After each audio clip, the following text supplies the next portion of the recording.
The Dan Flegbara query. It is a surprise, therefore, that we are suffering in this country.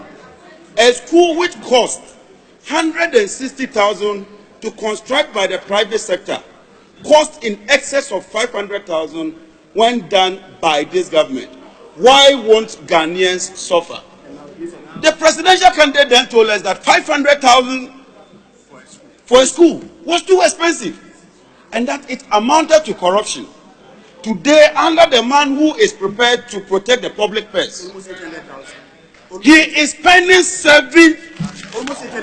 almost 800,000 to construct a school. Mr. Speaker, I do recall the majority leader when he said that when you throw ash into the air, it certainly comes back into your eyes. If 500,000 is mark of corruption, if 500,000 was too expensive, what do we talk about 770,000? What is happening? In less than a year, this is what we are seeing. Meanwhile, Mr. Speaker, we are told that inflation is coming down. But Mr. Speaker,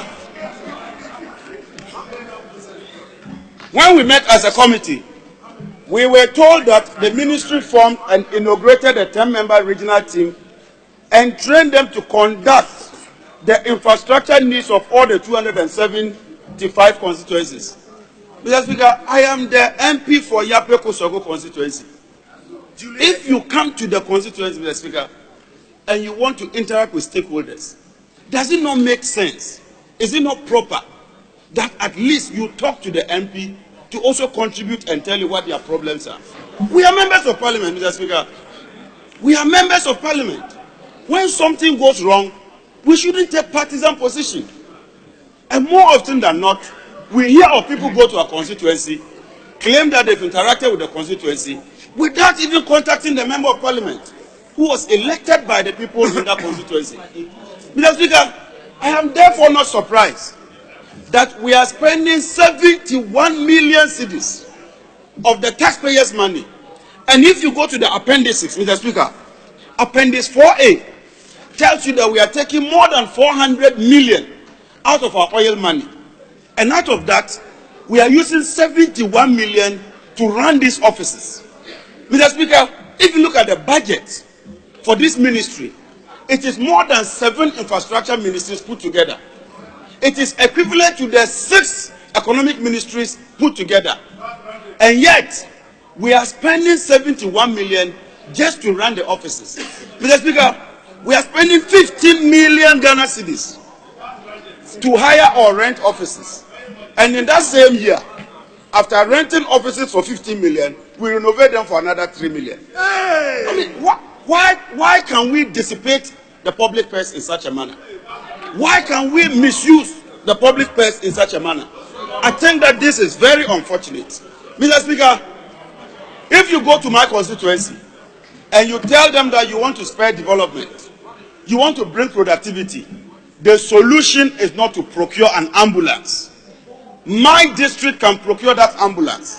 If you want to construct cheap compounds, there's a Ministry of Health. If you want to construct dugouts, there's a Ministry of Agric. I hold a view, Mr. Speaker, that this Ministry for Special Development Initiative, I hold a view that this ministry is moribund. It ought not to exist because it is nothing but a duplication of the work of the assemblies and the existing ministries. Mr. Speaker, we are spending 71 million cedis of the Ghanaian taxpayer. Your money, the money that we get from our oil resources, we are taking 71 good million cedis to run these offices. We are spending 15 million to rent offices. Couldn't we have used this money for something better? Mr. Speaker, it saddens me. Mr. Speaker, it hurts me. Mr. Speaker, I am in pain. Mr. Speaker, I am in a state of melancholy. Mr. Speaker,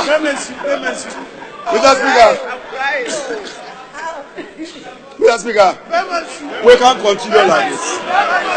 No.